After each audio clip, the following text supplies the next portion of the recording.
আমার নাম মিতা। আমার বাড়ি পুরুলিয়া জেলায়। আমি যখন এই কথাটা আপনাদের বলছি তখন আমার পরনে একটা হালকা নীল রঙের সুতির শাড়ি, একদম সাদামাটা। কিন্তু এই শাড়ির ভাঁজেই আমার শরীরটা কেমন যেন নিজের অজান্তেই একটা অন্যরকম ভাষা খুঁজে পায়। বিশেষ করে যখন মনটা অস্থির হয়ে ওঠে। আমার চোখ দুটো হয়তো ক্লান্ত, কিন্তু তার গভীরে লুকিয়ে আছে এমন কিছু গল্প যা শুনলে আপনার ভেতরটাও কেঁপে উঠবে। আমার শরীরের গরমটা বরাবরই বেশ ভরাট, তাই সারিয়ে নিজেকে আরও বেশি মোহময়ী মনে হয়। আয়নার সামনে দাঁড়ালে নিজেই চমকে যাই কখনো কখনো, বিশেষ করে যখন মনে হয় এই শরীরটার মধ্যেই কত ঝড় লুকিয়ে আছে। চুলের গোছা টেনে একটা এলোমেলো খোপা করা, কিছু উড়ো চুল কানের পাশে এসে খেলা করছে।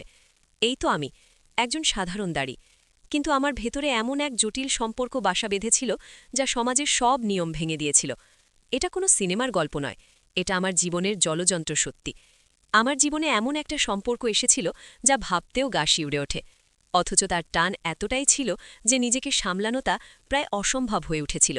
আপনারা অনেকেই হয়তো এমন কিছু দেখে বা শুনেছেন যেখানে ঘরের মানুষই অচেনা হয়ে ওঠে, আর অচেনা টান এসে মনের সব বাঁধ ভেঙে দেয়। আসলে স্বামী রাহুলের সঙ্গে আমার সম্পর্কটা খারাপ ছিল না।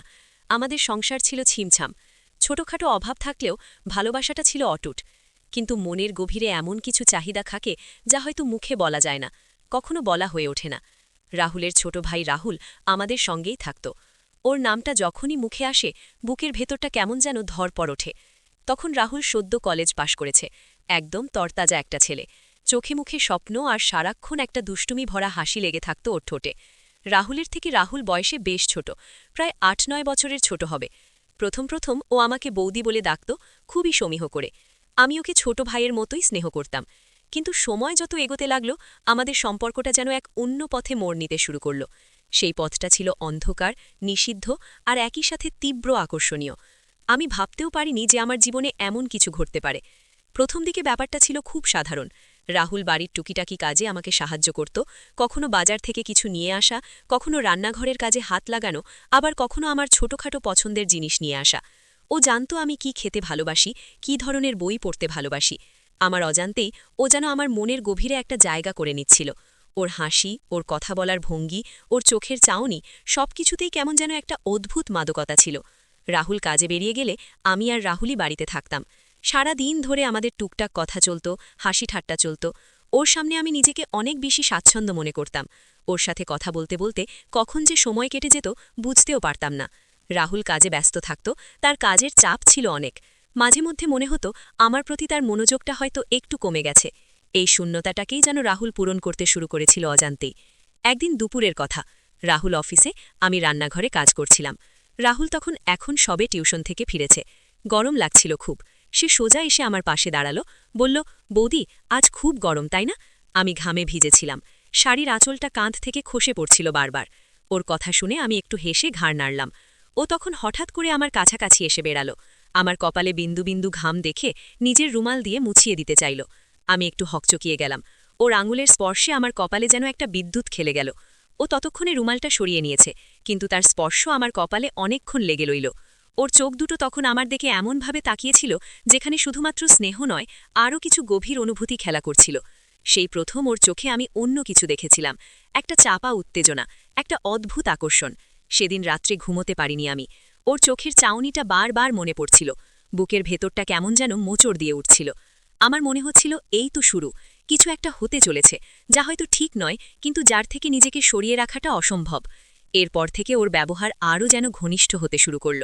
অজুহাত খুঁজে আমার পাশে এসে বসত, আমার হাতের কাজ কেড়ে নিয়ে নিজে করে দিত, এমনকি আমার চুল ঠিক করে দিত। ওর হাতের স্পর্শে আমার শরীরটা কেমন যেন শিথিল হয়ে যেত, একটা অদ্ভুত আরাম অনুভব করতাম। আমি নিজেও জানতাম না কখন আমিও ওর দিকে ঝুঁকতে শুরু করেছি। ওর সান্নিধ্যটা যেন আমার জন্য এক নেশার মতো হয়ে উঠেছিল। রাহুলের অনুপস্থিতি আর রাহুলের উপস্থিতি, এই দুই মিলে আমার মনোজগতে এক নতুন ঝড় শুরু হয়েছিল। সমাজের চোখে এটা ভুল, মহাপাপ, আমি নিজেও জানতাম, কিন্তু মনের উপর তো আর কোনো জোর চলে না। বিশেষ করে যখন আপনার মনটা এক গভীর শূন্যতায় ভুগছে আর অন্য কেউ সেই শূন্যতা পূরণ করতে চাইছে, তখন নিজেকে সামলানোটা সত্যিই কঠিন হয়ে দাঁড়ায়। একদিন রাহুল ব্যবসার কাজে ১ সপ্তাহের জন্য বাইরে গেল। বাড়িতে আমি আর রাহুল। সেই সপ্তাহটা আমাদের সম্পর্কের জন্য একটা টার্নিং পয়েন্ট ছিল। রাহুল যেন আরও বেশি করে আমার কাছাকাছি আসতে শুরু করল। রাতে খাবার টেবিলে বসে আমাদের অনেক গল্প হতো। ওর চোখে আমার জন্য একটা গভীর আকুতি দেখতে পেতাম। আমি যখনই ওর দিকে চোখ তুলে তাকাতাম ও লজ্জায় চোখ নামিয়ে নিত, আবার পরক্ষণেই লুকিয়ে আমার দিকে তাকাত। এক রাতে আমি বারান্দায় দাঁড়িয়েছিলাম, তখন বেশ রাত। রাহুলের অনুপস্থিতিটা আমাকে আরও বেশি করে রাহুলের দিকে ঠেলে দিচ্ছিল। আমি একলা ছাদের বারান্দায় আকাশের দিকে তাকিয়েছিলাম। রাহুল কখন যে আমার পাশে এসে দাঁড়িয়েছে টেরও পাইনি। ও খুব আস্তে করে আমার নাম ধরে ডাকল, বৌদি। ওর গলার স্বরে কেমন যেন একটা অন্যরকম মাদকতা ছিল। আমি চমকে উঠে ওর দিকে তাকালাম। ও তখন আমার খুব কাছে। ওর নিঃশ্বাস আমি স্পষ্ট অনুভব করতে পারছিলাম। আমাদের দুজনের বুকের ভেতরেই তখন এক অদ্ভুত তোলপাড় চলছিল। ওর হাতটা খুব সাবধানে আমার হাতের ওপর এসে পড়ল। একটা মৃদু কাঁপুনি আমার শরীর ভেদ করে গেল। আমি হাত সরাতে পারলাম না। ওর স্পর্শে কেমন যেন একটা অচেনা ভালো লাগা আমার সারা শরীরে ছড়িয়ে পড়ছিল। ও তখন আমাকে একটু টেনে ওর আরও কাছে নিয়ে এলো। আমি বাধা দিতে পারলাম না। আমার শরীর যেন নিজের অজান্তেই ওর দিকে ঝুঁকে পড়ছিল। ওর চোখের দিকে তাকিয়ে দেখলাম সেখানে হাজারো অনুচ্চারিত কথা। ওর ঠোঁট দুটো আমার কানের কাছে এসে ফিসফিস করে বলল, বৌদি, তোমাকে আমার খুব ভালো লাগে। ওর এই কথাগুলো আমার কানে যেন বিষের মতো ঢুকল, আবার অমৃতের মতোও লাগছিল। ভালো লাগা আর অপরাধ বোধের এক অদ্ভুত মিশেল। আমি চুপ করেছিলাম। ওর হাতটা আমার কোমর জড়িয়ে ধরল। আমি কাঁপছিলাম থরথর করে। আমার ভেতরের বিবেক বারবার আমাকে আটকাতে চাইছিল, কিন্তু আমার শরীর, আমার মন যেন অন্য এক সুখে গা ভাসাতে চাইছিল। সেই রাতে আমরা আরও অনেকক্ষণ বারান্দায় ছিলাম। ওর উপস্থিতি আমাকে এক অদ্ভুত আশ্রয় দিচ্ছিল। সেই রাতে আর কোনো শারীরিক ঘনিষ্ঠতা হয়নি, কিন্তু মনের দিক থেকে আমরা যেন অনেকটাই কাছাকাছি চলে এসেছিলাম। এই ঘটনার পর আমাদের সম্পর্কের বাঁধনটা আরও আলগা হয়ে গেল। আমরা যেন দুজনেই এক নিষিদ্ধ খেলার সঙ্গী হয়ে উঠলাম। এরপর থেকে বাড়িতে যখনই আমরা একা থাকতাম আমাদের মধ্যে সেই গোপন খেলা চলতে থাকত। ওর চোখের ভাষা, হাতের স্পর্শ, কথার ইঙ্গিত সবকিছুই অন্যরকম হয়ে গিয়েছিল। আমি নিজেও কখন এই সম্পর্কটার গভীরে জড়িয়ে পড়েছিলাম বুঝতে পারিনি। রাহুলের প্রতি আমার টান কমে যাচ্ছিল না, কিন্তু রাহুলের প্রতি একটা তীব্র শারীরিক আকর্ষণ এবং মানসিক নির্ভরতা গড়ে উঠছিল। রাহুল যেন আমার মনের সব না বলা কথাগুলো বুঝে নিত। আমার ছোট ছোট মন খারাপ, আমার লুকানো ইচ্ছেগুলো ও বুঝতে পারত। ধীরে ধীরে ও আমার জীবনের একটা অবিচ্ছেদ্য অংশ হয়ে উঠল। ওর সান্নিধ্য ছাড়া যেন আমি থাকতেই পারতাম না। রাহুল যেন এক অদ্ভুত ক্ষমতার অধিকারী হয়ে উঠেছিল। আমার চোখের দিকে তাকিয়েই ও বুঝে যেত আমার মনের অবস্থা। যেদিন রাহুল বাড়িতে থাকত না সেদিন রাহুল আরও বেশি সাহসী হয়ে উঠত। ও তখন আমার সঙ্গে এমনভাবে মিশত যেন আমি ওর বান্ধবী, ওর প্রেমিকা। আমার শাড়ির আঁচলটা ঠিক করে দেওয়া, আমার কানের লতিটা ফালতু করে হাত বুলিয়ে দেওয়া, আমার চুলের গোছা নিয়ে খেলা করা, এইসব ছোট ছোট স্পর্শগুলো আমাকে এক অন্য জগতে নিয়ে যেত। আমি জানতাম এটা ভুল, সমাজের চোখে গর্হিত অপরাধ, কিন্তু নিজেকে আটকাতে পারতাম না। মনের ভেতরটা তীব্র অপরাধ বোধে ভুগলেও ওর সান্নিধ্যটা আমাকে এক অদ্ভুত শান্তি দিত, যা রাহুলের কাছ থেকে আমি পাচ্ছিলাম না। একদিন দুপুরে রান্না করছিলাম, রাহুল হঠাৎ করে পেছন থেকে এসে আমাকে জড়িয়ে ধরল। ওর উষ্ণ নিঃশ্বাস আমার ঘাড়ে লাগতেই আমি কেঁপে উঠলাম। আমার সারা শরীরে যেন আগুন ধরে গেল। আমি জানতাম এটা ঠিক নয়, কিন্তু আমার শরীর বিদ্রোহ করছিল না। ও আমার কানে ফিসফিস করে বলল, বৌদি, তোমাকে ছাড়া আমি এক মুহূর্তও থাকতে পারি না। ওর এই কথাগুলো আমার সমস্ত প্রতিরোধ ভেঙে দিল। আমি ওর দিকে ঘুরলাম। ওর চোখ দুটো তখন আমার চোখে, তার গভীরতায় আমি হারিয়ে গেলাম। আমাদের ঠোঁট দুটো খুব কাছাকাছি চলে এলো। তারপর যা হওয়ার তাই হলো। সেই মুহূর্তে আমার মনে হলো পৃথিবীটা যেন থেমে গেছে। সেই প্রথমবার আমি অনুভব করলাম নিষিদ্ধের টান কতটা গভীর আর তীব্র হতে পারে। এরপর থেকে আমাদের সম্পর্কটা আরও গভীরে যেতে লাগলো। আমরা দুজনেই যেন এক অদৃষ্ট বাঁধলে বাধা পড়ে গেলাম। তবে এই সম্পর্কের একটা অন্ধকার দিকও ছিল। রাহুল যখন দেখল আমি পুরোপুরি ওর জালে জড়িয়ে গেছি, তখন সে যেন আমার উপর একটা অদৃষ্ট নিয়ন্ত্রণ প্রতিষ্ঠা করতে চাইল। সে আমাকে নানান বিষয়ে জেরা করত, আমার বন্ধুদের সম্পর্কে খোঁজ নিত, এমনকি আমার ফোনও দেখত। প্রথম প্রথম এটাকে ওর ভালোবাসা মনে হলেও ধীরে ধীরে বুঝতে পারছিলাম এটা ভালোবাসার চেয়ে বেশি কিছু। এটা যেন এক ধরনের মানসিক ব্ল্যাকমেল। ও জানতো আমি এই সম্পর্কটা কাউকে বলতে পারবো না। আমার সম্মান, আমার সংসার সবকিছুই ওর হাতে ছিল। ও যদি মুখ খুলে দেয় তাহলে আমার জীবনটা ধ্বংস হয়ে যাবে, এই ভয়টাই ও। কখনো বাইরে ওর বন্ধুদের সঙ্গে দেখা করার কথা বলতো, কখনো মাঝরাতে ছাদে এসে ওর সঙ্গে দেখা করতে বলতো। আমি জানতাম আমার পক্ষে এসব করা সম্ভব নয়, কিন্তু ওকে মানা করতে পারতাম না। আমার ভেতরের অপরাধবোধ আর বাইরের সমাজের ভয়, এই দুয়ের মাঝে আমি যেন এক জটিল জালে আটকা পড়েছিলাম। দিনের পর দিন আমার মানসিক শান্তি নষ্ট হতে লাগল। আমি হাসতে ভুলে গেলাম, আনন্দে থাকতে ভুলে গেলাম। রাহুলের সঙ্গেও আমার দূরত্ব বাড়ছিল। আমি ওর চোখে চোখ রাখতে পারতাম না, কারণ আমার ভেতরের পাপ আমাকে কুড়ে কুড়ে খাচ্ছিল। একদিন রাতে রাহুল আমার ঘরে এসেছিল। রাহুল তখন গভীর ঘুমে। রাহুল আমার পাশে এসে বসেছিল, আমার হাত ধরে ফিসফিস করে অনেক কথা বলছিল। ওর কথায় কেমন যেন একটা জোর ছিল।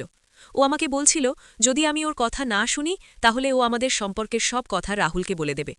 আমার বুকটা কেঁপে উঠল, আমার চোখ দিয়ে জল গড়িয়ে পড়ছিল।